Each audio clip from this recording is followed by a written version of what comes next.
What is up, YouTube? My name is Evan, and today I'm bringing you something a little bit more competitive because I've been bringing you some more casual stuff in the past few weeks. And while this isn't necessarily a new concept, it's my own variant of it, it's my own build, and it's got a few interesting tricks. So let's get to it. It is going to be a Seismitoad deck, and we're running 4 Seismitoad EX. You ought to know what he does by now. And we're combining him with Crobat. And we're running a 4-4-4 line of Crobat to try to pick up knockouts a little bit more aggressively. And these cards certainly synergize excellently together. I'm going to apologize if I'm a little sniffly, but I'm still really sick. And the only other Pokemon we're running outside of that is we're going to be running 2 Shaman EX. And you could run 1 Remoraid, 1 Octillery, but I think you get a little bit more consistency. You're not quite as much at the mercy of your prizes with this Pokemon. And I think I like this over Octillery a little better because it has... I think mainly just because you don't have to evolve up to it. So it's a little bit better with things like Super Scoop Up and whatnot. And you can play it down a little bit faster too, just to get those cards in the early game when you really want to kind of get that better setup.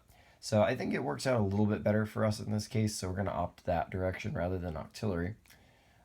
We got 4 Sycamores just because we really do want to, yeah, it's still the best draw card, pretty much. And next up, we've got 2 Professor Birch's Observations. This can be especially good for putting back your bats rather than having to discard them, so that can be a pretty nice card draw for us. And one card draw that I really like in this deck is Judge. Mainly because once you get your opponent Quaking Punch locked, this thing can really do a number on your opponent. It tends to draw them into smaller hands because they have all those items they can't play, and it can easily put them into hands of things they just can't play. It draws them into lots of items or things like that. And if they do escape your Quaking Punch lock, of course, having so few cards from Judge can still be pretty detrimental to them. Plus, it draws you cards and whatnot too, which, that doesn't hurt. But Judge can be a great way to keep essentially a higher degree of control on your opponent. We're also running 1 copy of Skyla. The one Skyla is basically just as a Versus Seeker target. We have a very consistent line of trainers for the most part. They tend to have very high numbers, so we don't need to search for them as much, but there are a couple of one-ofs, and every now and then you might really need a particular one, so we are running the one, just in case. We got 1 copy of AZ, or As, and this is to get your Seismitoad EXs out of trouble when they start taking heavy damage. This can also reset your bats. It's just a great utilitarian card in this deck that you really can't do without. And more Versus Seeker bait, of course. And speaking of Versus Seeker bait, Lysander. You know what it's for by now. Pretty straightforward. In a deck like this, it's also very good for picking off infrastructure and things your opponent's trying to set up on their bench, too. So played wisely, Lysander can be very powerful in this deck. Our final supporter, we're also running 1 copy of Zerosic. This can be good for picking off headringers that are poorly timed, but also this can be very useful against decks that like to use double colorless energy. Things like Vespiquen and Night March don't like having their extra DCEs Zerosic. That can be the difference between winning and losing for them. So it can be very powerful. And on its worst day, even if it's not going to be energy removal in certain matchups, you can still pick off tools. And that can still be a pretty useful ability for us to have. And then we're opting for, in our items, we got 4 Versus Seekers. That's pretty straightforward. Lets us reuse and reuse all those wonderful supporters in this deck. We're opting for just 2 Battle Compressors, because mainly what we're putting in there is we're just putting in there our supporters, so that we can set our Versus Seekers up. So don't need a whole lot of those. We're going 3 Ultra Ball. You can make arguments for 4, but I think 3 is really pretty good because we got a lot of consistency and a lot of card draw. So 3 is really all we need. Main reason we're running this instead of another ball is, of course, because Crobat's got enough HP that it's not like a level ball target or anything like that. So kind of have to opt for Ultra Ball in that case, which is certainly not a bad card at all. We got 1 Town Map. This can be nice for cherry picking our prizes, to pick up extra, Golbats or Crobats we may be missing, or an AZ, things like that. There are lots of prizes we would want to cherry pick, so Town Map is definitely useful. It helps us maintain our offensive momentum and control, basically. We've got 4 Muscle Bands, straightforward there. You have a Seismitoad out, you want to go ahead and Muscle Band it because the threat of Headringer is definitely real, and there's never going to be a time when your Seismitoad does not want the benefit of Headringer.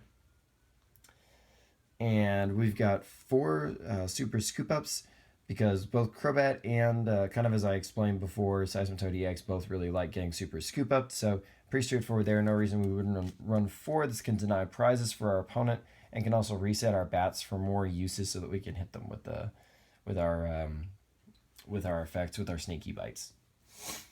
We've got 3 rough seas, and honestly, picking a stadium for this deck was pretty difficult, but there are a lot of stadiums we don't like on our opponent's side, so we do want the option to replace them. This can make Seismitoad EX very difficult to deal with for a lot of opponents. Water and electric isn't as common as it used to be, so we don't have to worry quite as much about our opponents abusing this for us. Play it judiciously just in case your opponent is running one of those 2 types, but we can, since we've opted for water energies in this deck, we can even use Grenade Hammer and a well-timed Crobat hit, or plus a Golbat or a Muscle Band, and we can deal 180 in a single turn. So Rough Seas isn't necessarily a detriment, even in matchups where your opponent can take advantage of it. But the idea here is to extend the lifespan of your Seismitoad EX, and that's pretty straightforward, but it can be very useful, and it can be very difficult for opponents to get past that. And for even some of the more annoying opponents like Giratina EX, that's the difference between a 2-hit KO and a 3-hit KO on your Seismitoad in many cases, so pretty useful to have around. We have opted for 1 copy of Super Rod here, and that's mainly for getting back bats, and if we really need to, because sometimes we will, this can also get our water energies back into our deck as well, because we do not want to be energy starved in this deck, obviously. Energy-wise, speaking of which, we got 4 double colorless energy, which is incredibly straightforward with Seismitoad. And last but not least, we have 4 water energies. And you can use this to get a Crobat to attack if you need to, but it can also set up Grenade Hammers, or it can get us around things like Aegislash that can otherwise be very problematic. And Grenade Hammer is a pretty interesting option as it allows us to 1-hit KO things. And if you're going to set up a Grenade Hammer, try to have 2 Seismitoad EXs on your bench. That way you can just Rough Seas and heal those 2 30s you dealt to your own bench Pokemon in the very next turn, and it completely erases the side effect of Grenade Hammer, which is awesome. So anyway, that's the deck. It's pretty darn good. It's very competitive. It is a modified format deck. You can take it to Expanded. You can make a few changes if you want to take it to Expanded, of course, adding an Ace spec and whatnot. But yeah, if you want to take something to your local that should see a lot of success, this is the way to go. And until next time, like, comment, subscribe, and I will see you next time.